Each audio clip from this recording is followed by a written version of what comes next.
2020, the Extra Mile is on the air. Good evening, everyone. My name is Daryl Kinsey Jr. Michael Ward, Christopher Lehman, and Caitlin Seam are with me as we get ready to wrap up the 2020 racing season. A season that most of us didn't think was going to see a conclusion when we stopped for the 8-week COVID red flag. But despite everything, the season has come to an end. 2 championships have been delivered. Another will be crowned on Sunday, barring a major fiasco. And the 2020 International Racing season will draw to a close. My good buddies are here with me to talk about it, so I'm going to welcome them in. Christopher, Michael, and Caitlin, good evening. And somehow, we are at the end of the season. We made it. We're not dead. Mike, you say we're not dead? We're not dead. I think a lot of people can say that right now. And I think I've said this. I think I've said this ever since we got started. I cannot believe we've actually got here. And I still cannot believe that we finished the season. Because if you asked me in the middle of April, I didn't think we were going back racing. I really thought we were going to get to May and NASCAR was going to be announcing, yeah, we're not going to be able to go back this year. We have no idea what we're going to do for money, but it's just unable. We're unable to continue racing, and somehow we did it. We have finished the NASCAR season. The IndyCar season is finished, and for all intents and purposes, the Formula One season's about to be over this weekend as well. But before we get started, got to ask, how was your guys' week, and how are you doing with everything starting to go haywire again? Oh, it's been a little intense on my end. Being in the Chicagoland area, things are kind of picking up a bit. Actually, they announced today that Chicago, like the city of Chicago, is going under another lockdown Monday. So really, all this stuff couldn't have come at a better timing with the end of the season. I think it quite the finale note before everything else kind of implodes a little bit. So that's all right though. I feel like I'm in a lot better this Thursday than I am last Thursday, though, so that counts for a lot. I think we're all in a much better position this Thursday than we were last season, or last Thursday, sweating out a certain set of results that took way too long to get here. But Michael, Christopher, how are you guys doing? Pretty good. For those of you at home, my tooth is fine. That will be fixed up later next week. Nothing too serious. And then on a good note, I got a promotion at work. Woo! So next you guys hear from me, I will be the logistics coordinator for our trucking company, where I was in the grain facility doing all of the shipping and receiving and quality control. I will now be running our trucking company. So hopefully less hours next year. Not sure if you can hear that, but that is a round of applause here for Christopher. Congratulations, man. Seriously. It's a big honor. And good luck to you. I think you're going to do great. Thank you. Thank you very much.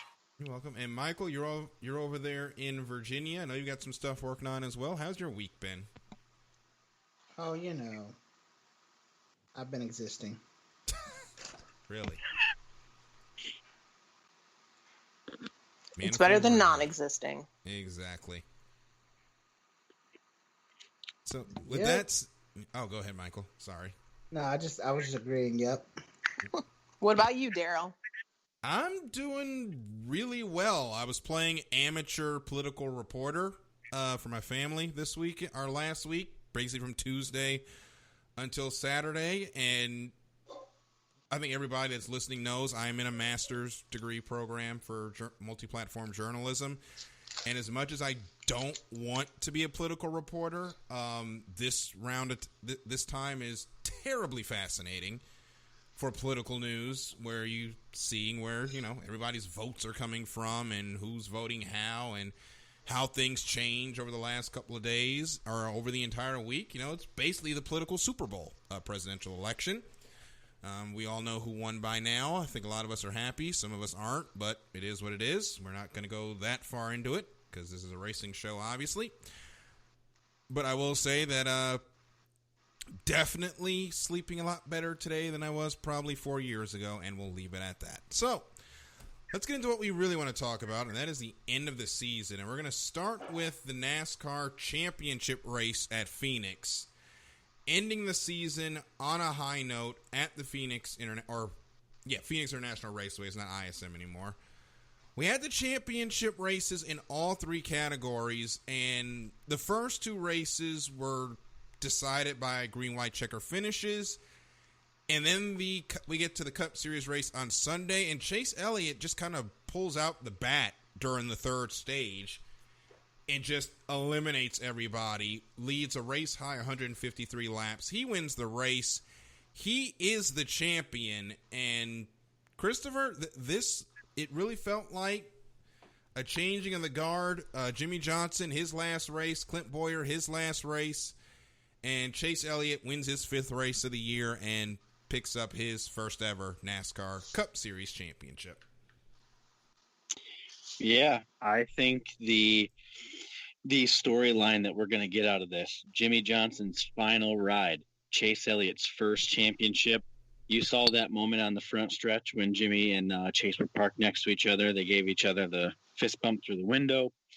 It was just, what more could you ask for in terms of the imagery of a changing of the guard? Just kind of keeping going with that, I was a little disappointed in NBC's coverage. What they didn't show on TV, to the best of my knowledge, I was kind of celebrating once Chase won. But they did not show when Jimmy Johnson drove down pit lane, every crew member from every team was out there fist bumping him, like when Dale won his 500 for the first time. It's not very often we see the garage come together like that, and that would have just been the best way to cap off Jimmy's career, is showing the respect that every other team has for him. Yeah, I have no idea how they missed that. But NBC, from what I saw on Twitter, their coverage of the championship race has been an issue for the last couple of years, and they've been doing the championship 4 format, where the only cars they show are the championship 4, and they just kind of forget that the other 36 cars are out there. And that is a moment that should have been, it was basically a repeat of Earnhardt Sr. 1998 when he finally won the Daytona 500, and every crew came out there and gave him a handshake. That's something they should have had on television, and they missed it. And the only video we will have of that is through Jimmy Johnson's helmet cam at the end of the race. If just to budge in quick, if anybody, I'm a big fan of the radioactives that they do on YouTube. If you go onto the radioactive, I tell you, that is a tearjerker, and they do show some of the clip of Jimmy Johnson's helmet cam with some of the audio overlaid from just his communications with his team and stuff. That, I tell you, that radioactive is a tearjerker if you watch it.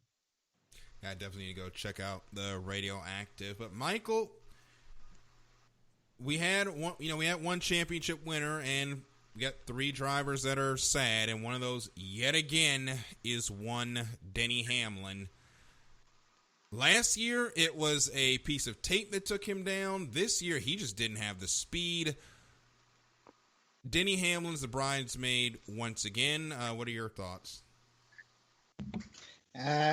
Another missing ring, but I don't know. He just didn't show up.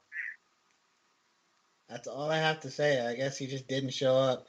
I was hearing that apparently when he did the race at Phoenix, he crashed out and they weren't able to collect any data on it or whatever. Mm-hmm. But, it's just another race where he just got destroyed by the other 2 cars. And apparently Penske had a really good package here at Phoenix. So sad. It's another missing ring. I don't think Penske was all that impressive.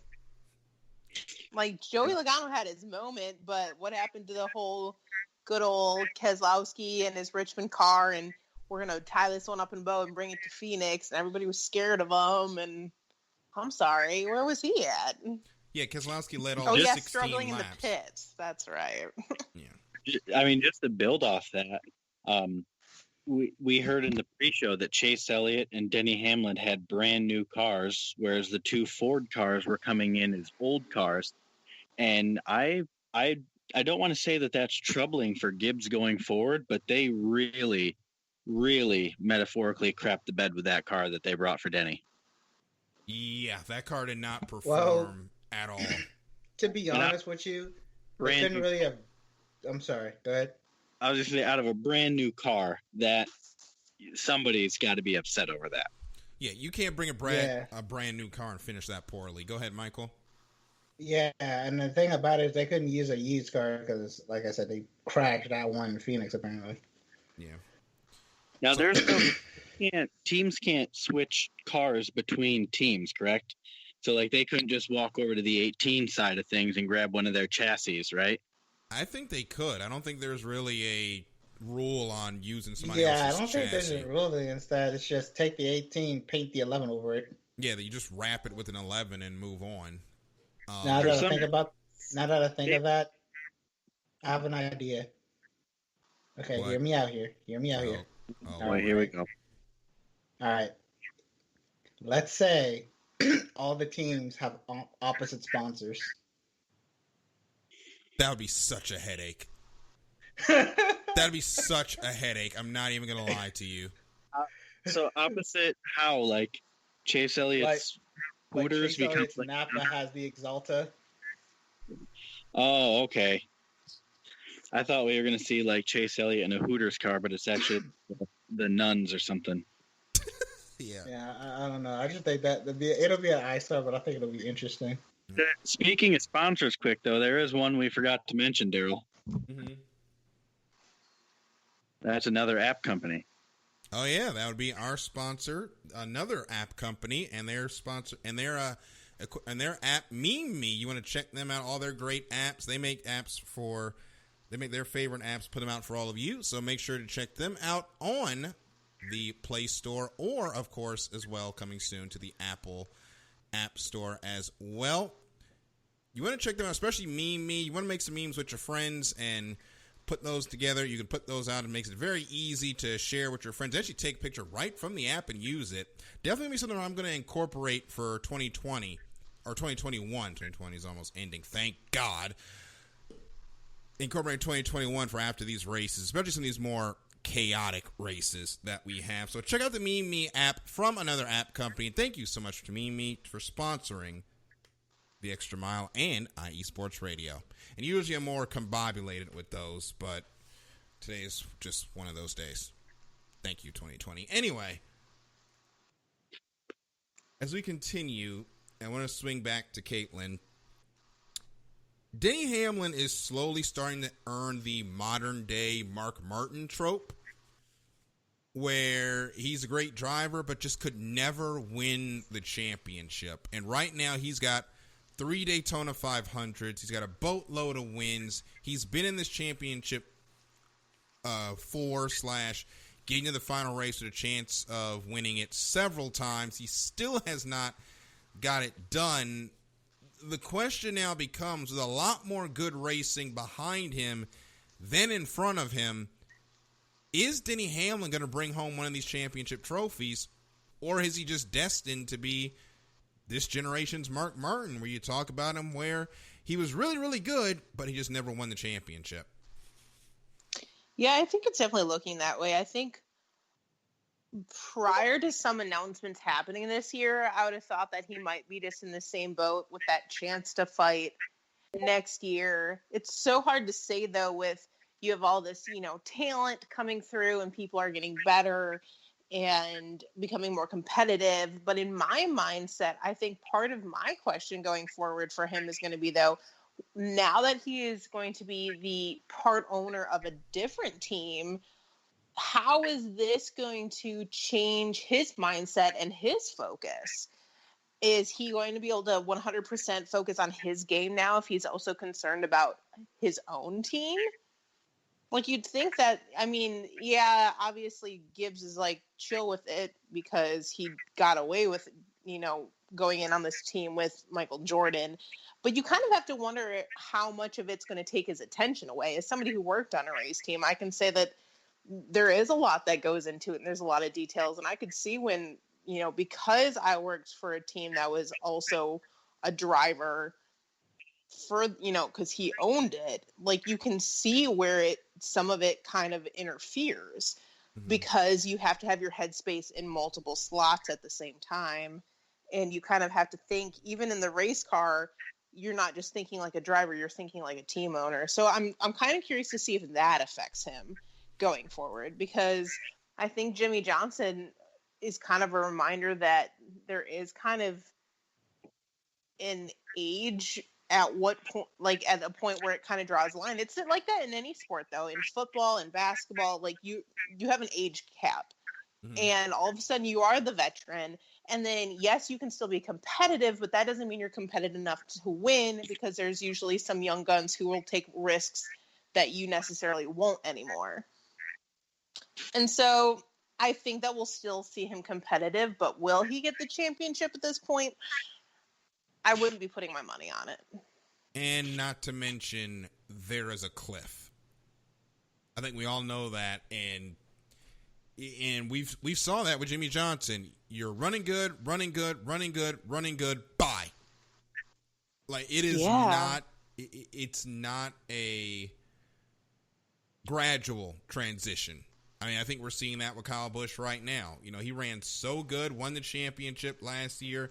And this year, especially when we came back off a COVID red flag, he was terrible. And I'm not sure if Kyle comes back for that. And this is how he had a bad year. Usually when he gets into the Xfinity and Truck Series races, he dominates.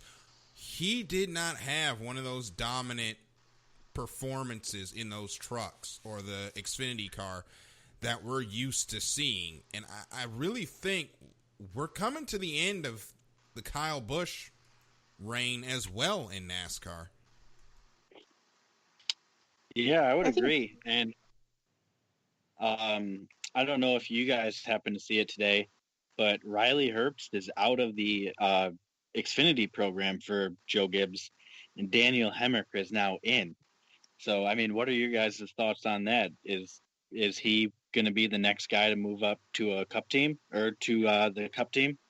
I'm going to let Caitlin go because I think she was about to say something after you, and then I'll go because I actually have something to say on that. Oh, I didn't know what you were about to say. I gotta remember. I mean, I did, and now poof, it's gone. I hit that cliff. I think it is.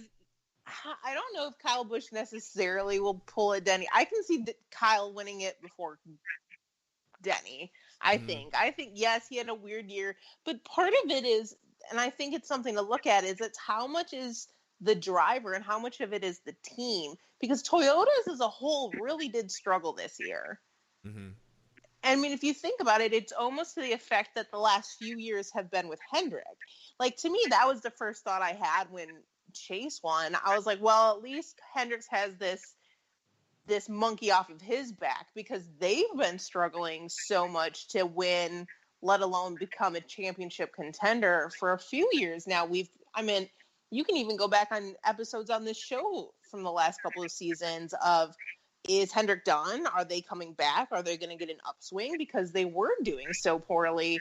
And I think that we've really have seen that turnaround happen where Toyota's kind of in that position now.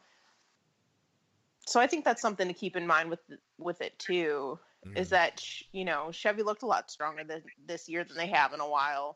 Toyota's looked a lot less strong than they have in a while. They forgot to eat their Wheaties. Yep. Toyota's got a lot of work they're gonna have to do on the off season. Although I don't know how much work they're going to be putting into these cars with the next gen coming up, which resumes testing next week.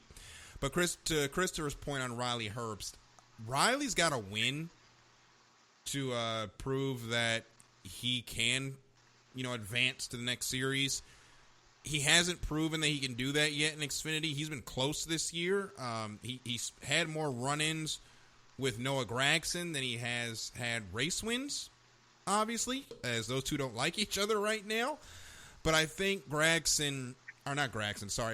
is going to get to Cup, he has got to start winning in Xfinity.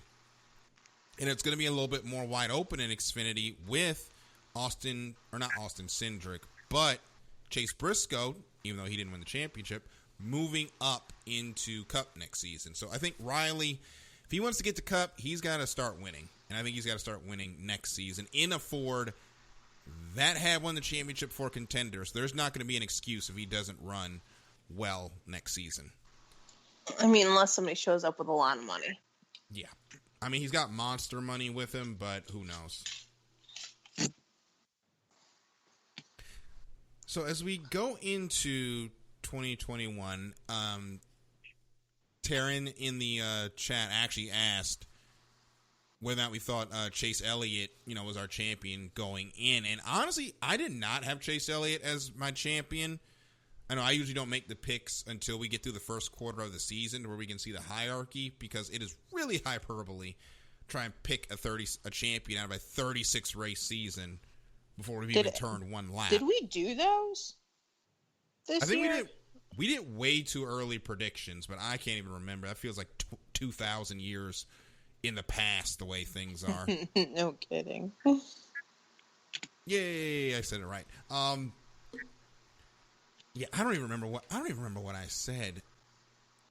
I think I said Larson would do well, and boy, was I wrong on that. Boy, was I, of course I didn't even know what. We didn't realize Larson was going to, say the no-no word, but here we are. Right. And then, did you see the news this week about Josh Room, or however the heck you say his name? Ream, yeah. So apparently he got... And the only reason I'm going to say what it was is because there's a picture out there and you need to understand what it was. This idiot, and I'm calling him an idiot, decided he was going to draw a swastika on a toaster strudel. Wait, who? Josh Ream, the guy that wanted to fight Ben Rhodes after Rhodes took his truck out at the end of the Texas race. Decided to draw his team. Yeah. I don't know why he did. Bye. I don't need this. I don't know why he did that. Because he's dumb? I don't know why. That could be a good reason. Yeah. I don't understand why you would take a picture of that. And I just... Look, oh boy, I went on a rant. Right on my timeline. Yeah, look, I went on a rant, or not even really a rant, back when Larson did what he did about who should and should not say that word. Spoiler warning, nobody. But I think I didn't think we were at the point where we had to tell people not to draw swastikas. I thought we were good on that. Like, we all know what they did. It was horrifying, and we shouldn't bring their symbol back for any reason. And you painted it on a toaster strudel and then took a picture of it and then posted it on social media. Like, there's compounding errors and there's just being a freaking moron. And he wrote this, well, anyone who knows me will know my character, and I lived in West Africa, so I couldn't be this way. Like, dude, shut the hell up. That doesn't matter. No one gives a crap where you live. You put a swastika on a toaster strudel. And then thought it'd be a good idea to post it on the internet. Yeah, boy, bye. Yeah, we've all posted photos on the internet before. There are multiple decisions that are made in the process. I swear. 2, you click on the little photo thing. 3, you go find the photo. 4, you write a cute caption. 6, 5, whatever the hell I'm at, you click post. Yeah. There was plenty of opportunity for him to check himself and be like, you know what? This might be really stupid. Yeah. There are several checks and balances that go through your head from taking the picture to saving it to opening up your social media app of choice to posting it. In all of those steps, you could have thought, you know what, this is not a good idea. And he didn't. So enjoy that indefinite suspension, Josh. This goes right back to what you and I talked about, Daryl, when Michael was out about the whole Kyle Larson thing. It's 2020. You are being watched. Anything you do outside of the comfort of your own home will be blown in. Somebody's got it on camera. Or you're so stupid that you post your own incriminating evidence to the world. Like, I just don't get it. And something like this, I hope that NASCAR institutes a zero tolerance policy on this type of behavior. I mean, they already have one. I mean, they already have one. He's suspended indefinitely. And he's going to have to go through that. Yeah, he's going to have to go through a lot of hoops to get reinstated. Sorry, go ahead, Caitlin. No, it's fine. I just think that, like, I don't know. Clearly, what happened to Larson earlier this year wasn't enough of a wake-up call for these dudes to, like, get their act together. Apparently, so I'm thinking we need to deduct the IN off of this and say suspended definitely. Because there shouldn't be an until further notice at this point. Because clearly, they don't care.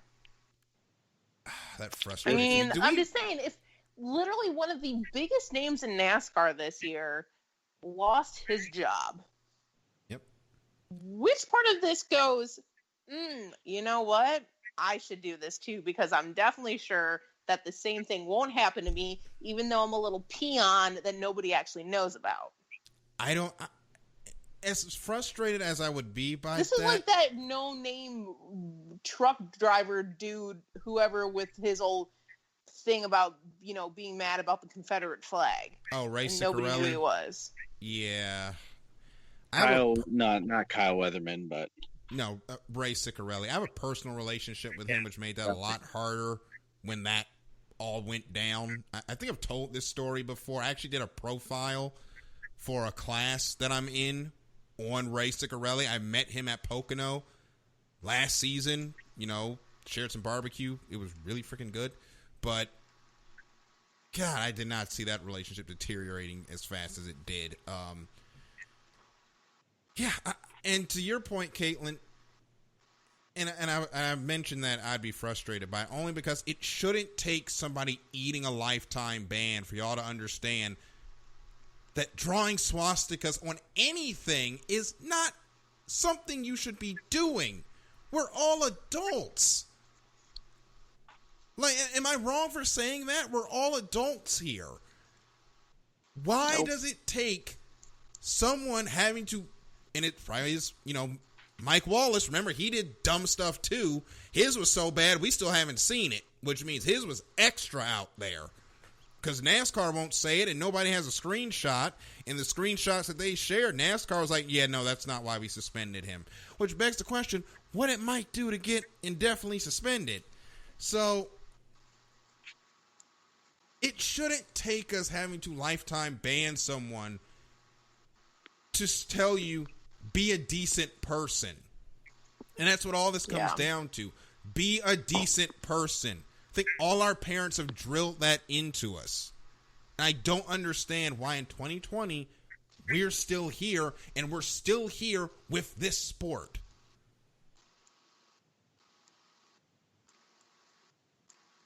Especially after the fact that NASCAR has come out with their turnaround, you know, and really have taken a stand and everything.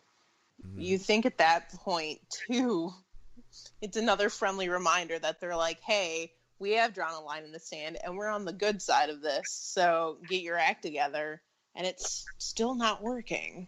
Yeah. At this point, you get to drown. At this point, it's not our fault. We threw you the lifeline with the little raft, had the little arm floaties and everything. You're the one who decided to cut it off and stab it and deflate them, and it's your problem, pal. I don't care. Sharks are coming. Too bad. And Larry, we tried to help you. Larry B in the chat, you draw that crap because you mean it. You're exactly right. Like, you know what that symbol means now. Like, there's no excuse. There's Google. Nobody does that for fun. Nobody No. thinks, haha, you know what I'm going to do on this toaster strudel? I'm going to draw a swastika. Really? That's where your head goes? Yeah. And we are going to get into, postseason conversation, but we kind of have to drill down on this point that this is a really stupid thing to do. And I know our listeners are a lot smarter than that, so we don't have to worry about any of them doing it. So, but it just... Why a toaster strudel? And why are you eating a toaster strudel in the middle of the night? I didn't even know those things still existed, to be honest. Oh, I love toaster strudels. The raspberry. I swear. I've had them recently. They are actually really good, but if we could just go through next season and not have any of this nonsense, that'd be great. Because we had 3 more incidents than we should have been having this year, which, for anyone asking, the answer should be 0. But then again, Formula One also did, we raced as one, but we're still going to have Vitaly Petrov that said horribly homophobic things be a race steward. But we race as one, but Lewis Hamilton can't wear Breonna Taylor's shirt on the podium at Mugello. So don't forget Saudi Arabia. There's a lot of controversy about that. Oh, I forgot we're going there next season. Yeah, there's that. Just, you can't see me, but I'm flailing. But just that. They need to stop that racist one thing yesterday. Honestly. Yeah. I mean, they cut a Washington Post journalist up and melted his body with hydrochloric acid. That is a thing that happened. And this isn't even being political. That is a literal thing that happened in Saudi Arabia. And apparently we're just going to have a Formula One race there. Yeah, man. And that doesn't even have to do with being women. No, we haven't even gotten there. We're going to need another hour to do that. But we're going to take a quick break. When we come back, we're going to get into our thoughts on the season as a whole, and we're going to talk about who won in Nearest the Win. And spoiler warning, it is somebody that has been trying to win this game pretty much since the start. We'll be right back here on the Extra Mile at IE Sports Radio, your direct feed for all that is sports. Hi, I'm Brian McLaughlin. In the National Football League, there are approximately 17 million total fans. I'm Andrew Guzman. My Dallas Cowboys make up almost 9 million of those fans. And my Seahawks have a very loyal fan base of around 4 million. That's more than 3/4 of all the fans. That's absolutely correct, Andrew. And on the Common Ground Football Podcast, we'll be talking about the good, bad, and the ugly of these teams. We'll have weekly picks, discuss transactions, injuries. And we'll chat about the rest of the league, too. Blake freaking Bortles? Oh, yes. And Captain Andrew Luck. Excellent. What about Fitzmagic? Oh, let's not get carried away now. Oh, all right then. Join us each week at commongroundfootballpodcast.com or wherever you get your podcast. It's going to be awesome.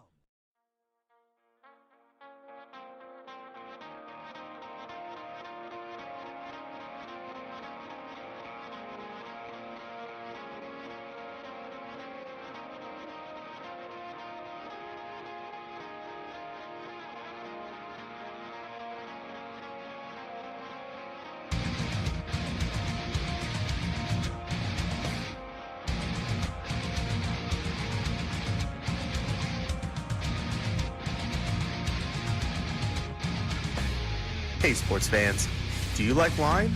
Well, we've got the show for you. This is Let's Wine About Sports, a show where we talk about wine and sports simultaneously. From the classic Cabernet Sauvignon all the way down to the grapes that you've never even heard of before. Oh yeah, we cover it all. And we'll talk about a little bit of sports as well. Football, hockey, collegiate, women's sports, it doesn't matter. We're going to talk about it all, and we're going to whine about it all. So join me Monday at 8 p.m. on IU Sports Radio, your direct feed for all that is sports.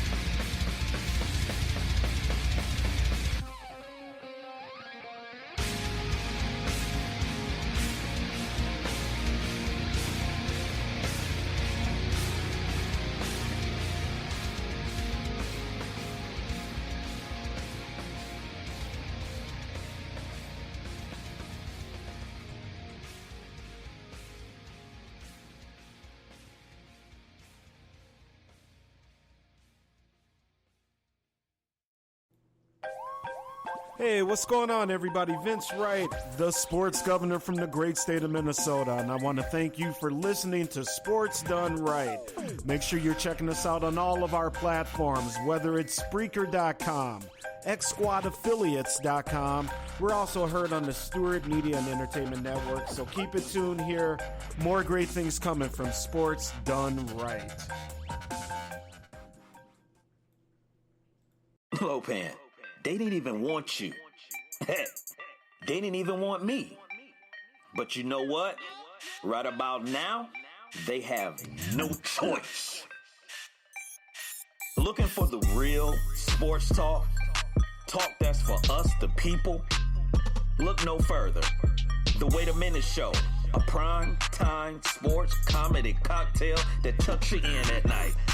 Join me and Lopan Wednesdays at 9 p.m. Eastern Standard Time on the 2livestewsradio.com and Saturday 8 p.m. Eastern Standard Time on the Wait a Minute Show.com. Sounds like a plan to me. Ain't that right, Lopan? Indeed.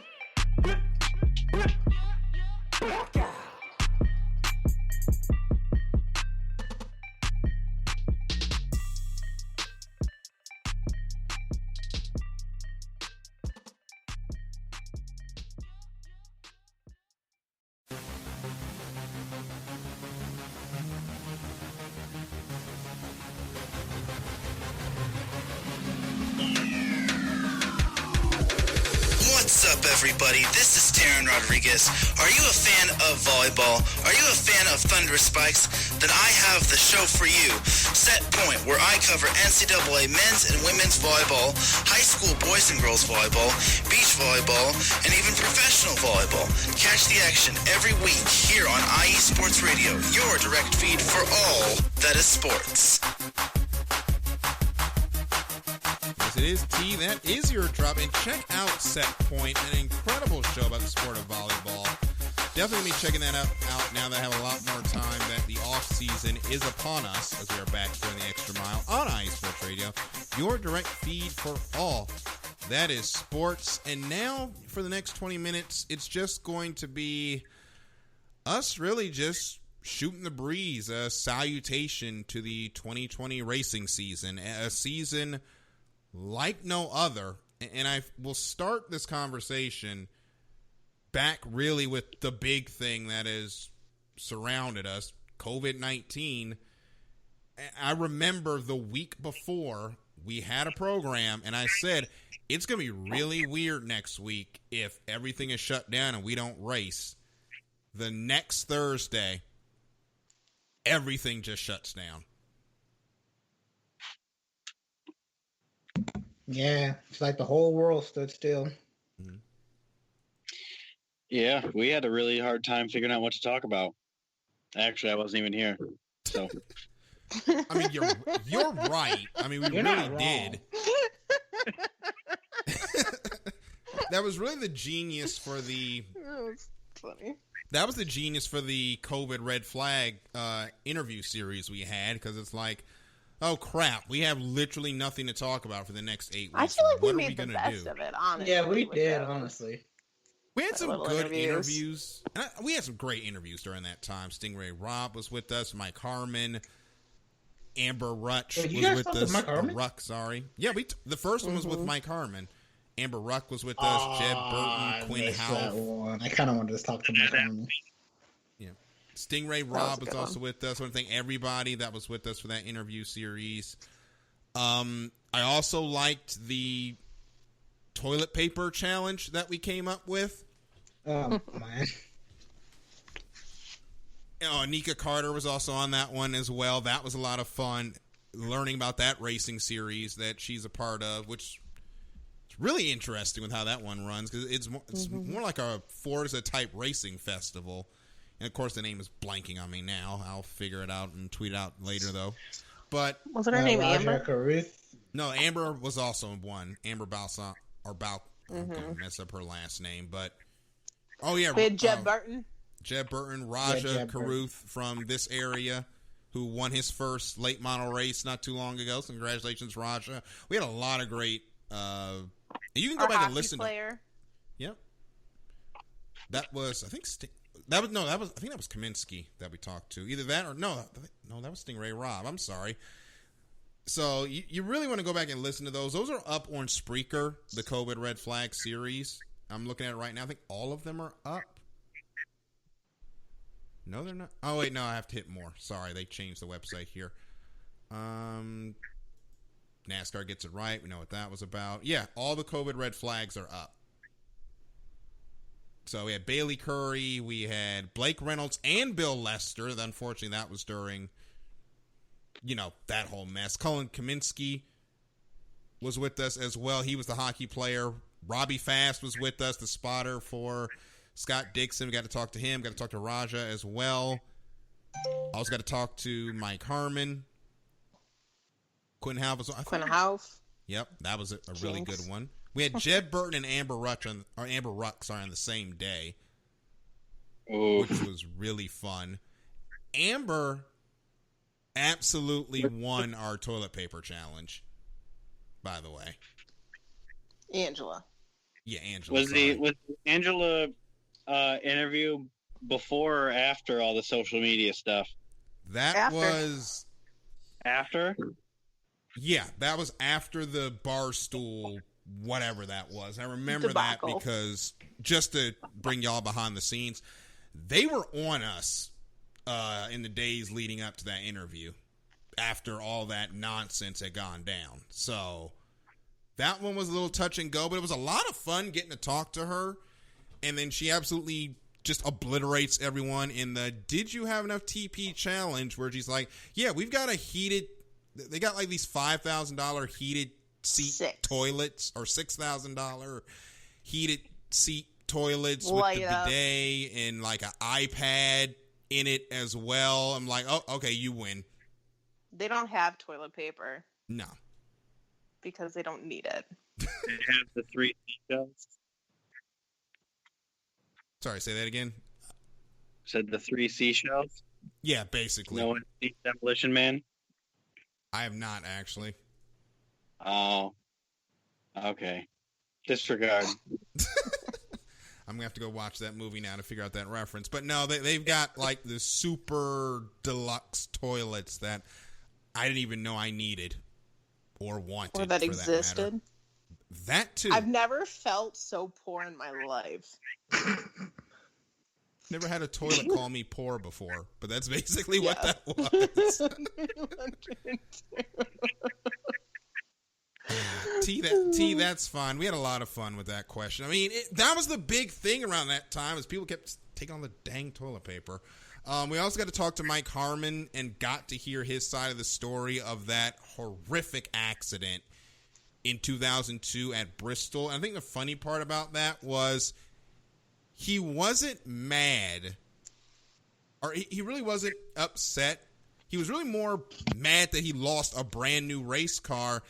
And then he walks out the hospital and saw the wreck on a television and was like, oh, wow, I almost died. So it was fun getting to hear that conversation with him. That was just a lot of fun to really pass the time. He had some great stories. Yeah. And we did have Stingray. We had him at the end before we got back to racing. So we did have 2 of the principal runners in the Road to Pro in IndyCar. Had some great stories. Go back and take a listen to all of those if you get a chance. I definitely am going to during this off season. And thank you, Larry, for your comments. The show has always been incredible. You guys do a great job being professional in every aspect. Thank you. We try our best, even though we are kind of knuckleheads at sometimes, but we love it. And yeah, next season we start with 150. That is that's huge. Did not think I'd be here for 150 episodes. That is crazy. But I'll get on that soapbox later. But COVID-19 really, it was it still is giving us problems. But at that time, I was nervous for a lot of series. And there was a lot of them that I thought we may not get back after this. Yet somehow, I think for the most part, everybody came back or raced in some form or fashion. I know we lost Indy Lights for the season, though they only had like 10 cars anyway. So, but we ended up getting IMSA back. We got IndyCar back, and a lot of schedules had to be made on the fly to make this work. I was just really happy that we got the UHL super hydroplanes back. That was a big relief for me. I love the unlimited hydroplanes. I've actually been doing e-broadcast with them, and I think everybody's seen on Twitter now. I've been broadcasting with them now, doing their winter series, Saturday Night Hydroplane League. But it was a lot of fun seeing them do the e-driver invitationals. Everybody just jumped on a game, whether it be iRacing or HydroSim, which Hydroplane makes themselves, or which is made by people in the HydroSim community, or Hydroplane community, or Assetto Corsica, or anything. You know, everybody just said, screw it. We got all these video games about our racing. Let's go do those for like 8 weeks. And we got to see the NASCAR one, which got broadcast on TV. And to be honest, that one got fun, and then they started taking it way too serious, and it got less fun. I'm going to be honest. Quick question, and it's just a hypothetical that maybe I shouldn't even ask. But do you think if Larson dropped the N-bomb in the NASCAR sanctioned one, do you think there's a delay where they would have been able to bleep it out but then discipline him behind the scenes? Well, they didn't play any of the in-race commentary during that. Oh, that's right. So it would have And been caught on also, somebody's stream. a lot of people were live streaming that race. Yeah, and a lot of people were live streaming the iRacing, so it still would have got out. It would have probably been a lot worse, to be honest. But yeah, we will that was Larson then doing what he did.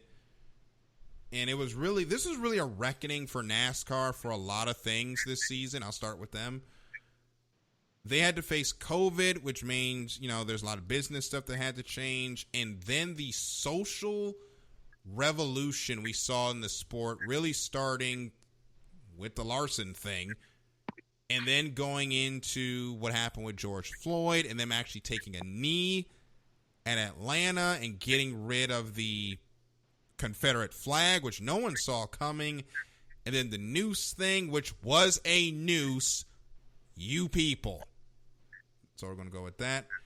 Did any of y'all really see NASCAR making the strides off the track that we saw them make at the start of this season? No. As somebody who left because of a lot of reasons, no. No, it was a surprise to me too. I would have said that I would have thought that NASCAR would have been the last sport to progress in the way that they did.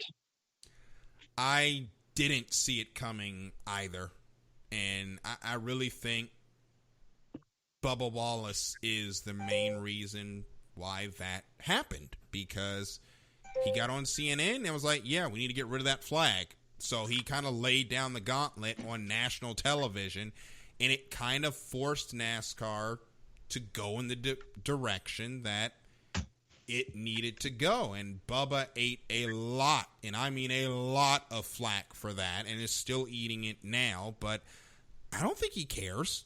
NASCAR needed to make this change, and if he's going to be the agent of that change, fine. And look what it's done. It's got him a lot of personal sponsors. It's got him a new team with Michael freaking Jordan coming in. There's a lot of positives going on now with NASCAR and Bubba Wallace as a whole.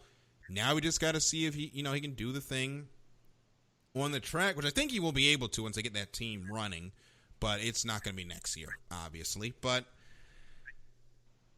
it was a lot of work for NASCAR to get the championship completed without really missing a date. It did cause some tracks to miss races. A lot of them we won't be seeing in 2021, but they got it done. How is it that I move like 5 miles from a racetrack in the year that they decide, oh, we're not going to race there anymore.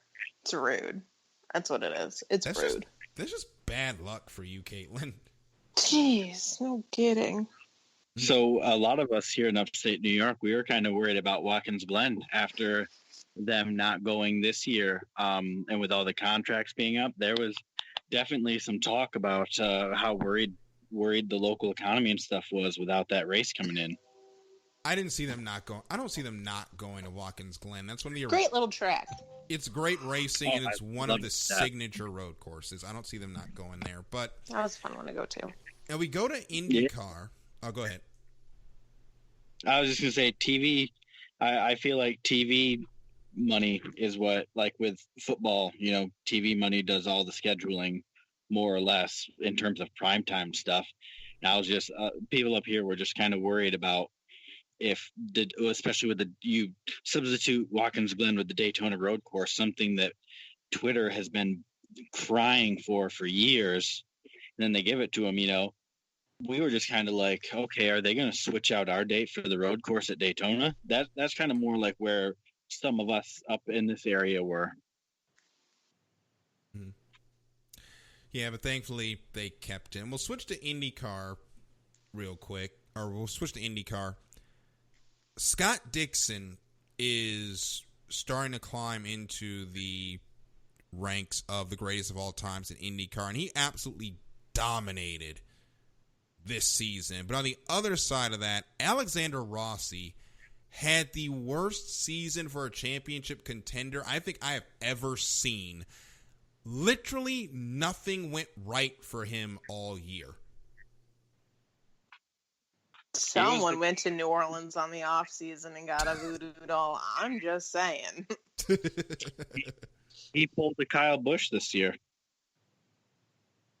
I might say Kyle Busch pulled Alexander Rossi because I think his was worse. And perfect example, he's leading St. Pete going away, goes through turn 3, gets like half an inch out of the groove and slams into the wall.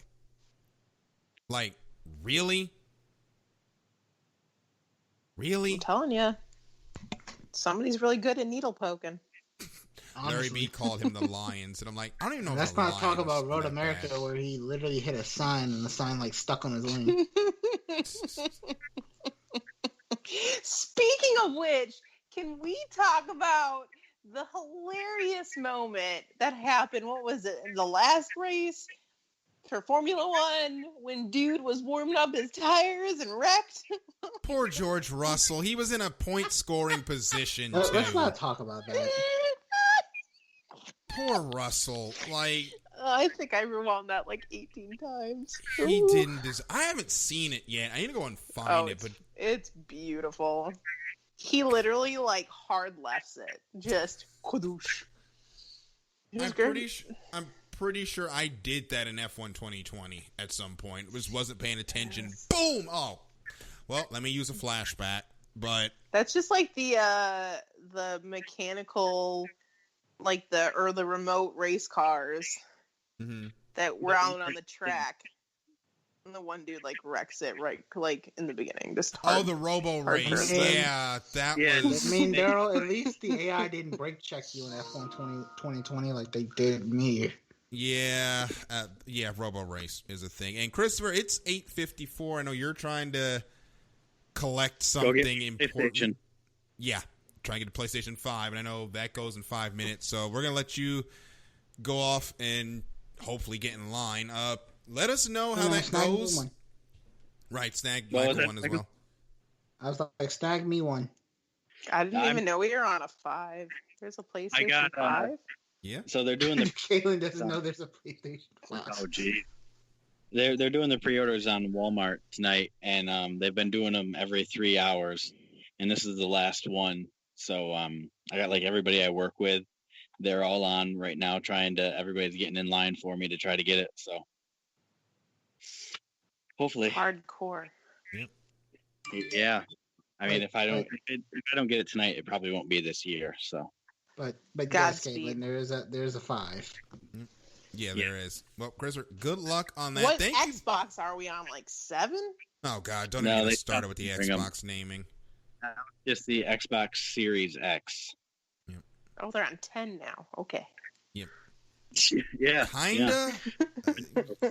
We'll have to explain that one after the show. Xbox naming convention got really dumb really, really fast. It got done with the second. Yeah. Christopher, thank you so much for joining us this season, by the way. I know you came in extremely late. Can't wait to have you back next season. We'll get started right before the Rolex 24. And it's been a lot of fun having you. Cannot wait to go through the first full season next year with you. Yeah, it'll be a lot of fun. Going through another Chase Elliott Championship next year. There's your way too early pick. And yeah, it's been a great ride. Obviously, we'll keep in touch throughout the off season. But Daryl, Michael, Caitlin, it's been really fun, and I look forward to it next year. Yep, thanks, man. And we will definitely see you next year. Yep. Have a good night, guys. You too. You too. Bye. So while we have time here, I do want to reveal the final. To say goodbye. I will reveal now the final results for Nearest the Win in 2020.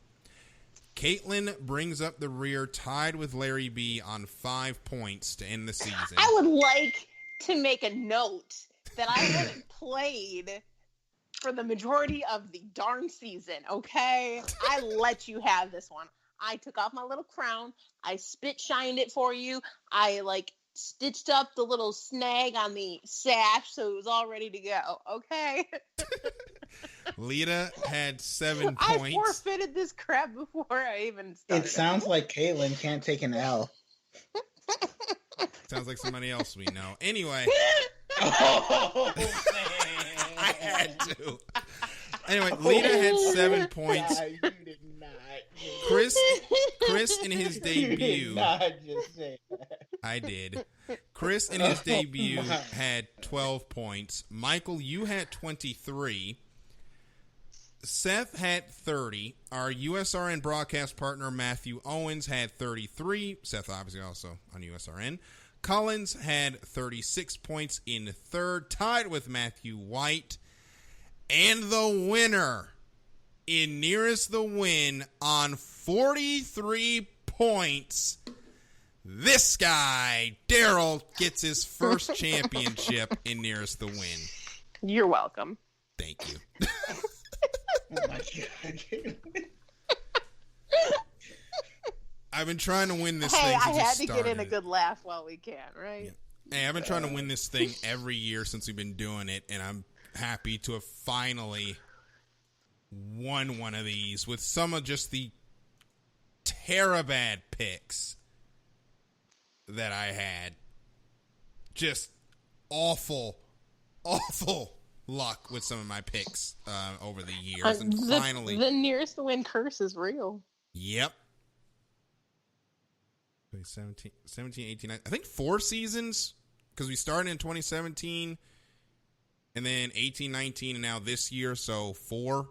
It's been 4 seasons I finally won one of these. Or it might be 3. I don't remember. I don't know. Don't rely on my memory. I have ADD, so you know how that goes. Anyway, this has been a really fun season. Of course, Formula 1, we didn't even get into that all the way, but yeah, Ferrari had a cheated up car. Mercedes didn't realize it and have absolutely obliterated the field. That is everything that has happened in Formula 1, basically. And things are going to get extra spicy with Drive to Survive this season, especially when we go through all the We Races 1 stuff and all that. But oh yeah, Larry V did win the championship in 2018. That was actually hilarious. And Michael won our initial in 2017 when it was basically golf with racing. He's the reason we had to make the rule that you can't pick the same guy or the same winner more than once in a week. Yeah. Because that was the year Martin Truex Jr. got hot. Every weekend. Yep. So, and I want to He needs to say, get hot again next year. yep. And as we get ready, I don't know. He didn't show up this year. Hey, be nice. What? He didn't show up this year. He did show up. You know who didn't? His crew chief. Because he's in Canada. Yeah, his crew chief literally went back to Canada, and now he has an Australian crew chief. Who did not impress me this year. I think he has the trouble making decisions. Yeah. And as we close in on this final episode, I again have to say thank you to you guys for joining me every Thursday to ramble about motorsports for an hour. This has been a lot of fun.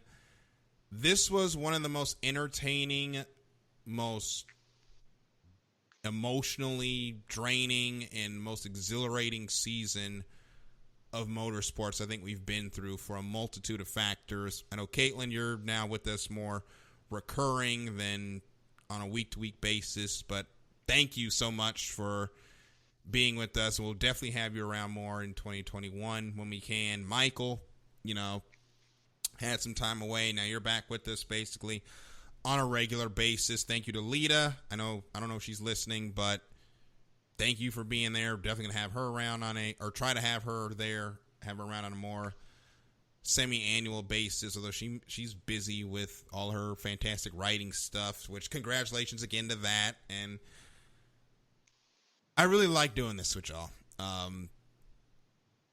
don't think I'd be able to come on here. Yeah, I don't think I'd be able to come on here and talk alone. And again, got to thank Phil Jones and Larry B hitting me up one Saturday in 2017 while the 24 Hours of Daytona was going on. And he said, hey, I'm trying to do a racing show. And Phil said, you're a guy I should talk to. Would you like to do your own show? And I said yes, enthusiastically. And 4 years and 149 episodes, close to 150 episodes later, and 5,000 plus downloads later, I wouldn't, if I had to go back and do it again, I'd say yes all over again. So thank you so much. Thank you everyone for popping in and listening, and listening to us ramble on about racing, one of the greatest sports in the world. I love it, and I cannot wait to bring it to you again in 2021. Yeah. And before we go, I just want to give a quick version of the monologue I gave on 2i Tuesday, back on Tuesday. This was a trying season between COVID-19, reckoning with racial inequality in the United States and the rest of the world. The motorsports community faced unique challenges that I don't think we've ever seen before. But the community, as it's been doing ever since its inception, when the second car rolled off the Ford assembly line and racing started, they survived, they learned, they adapted, and overcame. And somehow, despite everything, series came to completion. Trophies were handed out in IndyCar, NASCAR, the National Hot Rod Association as well. Formula One prepares to hand out the last of its trophies on Sunday, barring a major malfunction from Lewis Hamilton. The World Endurance Championship and the IMSA WeatherTech Sports Car Championships also plan to give out championships this Saturday when the seasons end at Bahrain and Sebring. But once we got through COVID-19, and once we came to grips with the racial reckoning that all of us had to during June, the season was just as entertaining, with all of its twists and turns, its high points, its low points, its cheers and its tears, its thrills and its spills that we have seen out of motorsports for some over a century now. And whether it be Takuma Sato winning his second Indy 500, or Chase Elliott winning his first championship, or Lewis Hamilton breaking Schumacher's records, the history books were filled with more greatness. And as we look back on 2020, we look back on a season that very nearly could have been incomplete, But thanks to the tireless efforts of medical professionals and the racing community as a whole, racing was able to continue, and racing has now completed. We don't know what the 2021 season will look like. Yes, schedules have come out, but the COVID-19 pandemic continues to rage. And here in the United States, it could mean a long winter interrupts how the season will start. But when we get to January, and if the trucks roll in on schedule for the Rolex 24, of course, the Extra Mile will be there, ready with you all to write another page or another chapter in the book of racing history. So I have to thank the CEO of this fine organization, Larry B. I have to thank my co-hosts that we've had over this season, Christopher Lehman, Caitlin Seam, Michael Ward, and of course, Lolita Camello. I want to say thank you for being here on this show. And of course, for Larry B., thank you again for giving me this opportunity. We now go into the winter, where we will have our fond memories of this season. There will be plenty of races watched again, and plenty of races not even thought of. But the memories of this season will live on, whether they be good, bad, or indifferent. And in 2021, we will wave the green flag and start the season anew. But until then, I will say, until that next green flag, this has been the Extra Mile, and we will see you next time. Good night, everybody, and we will see you in 2021.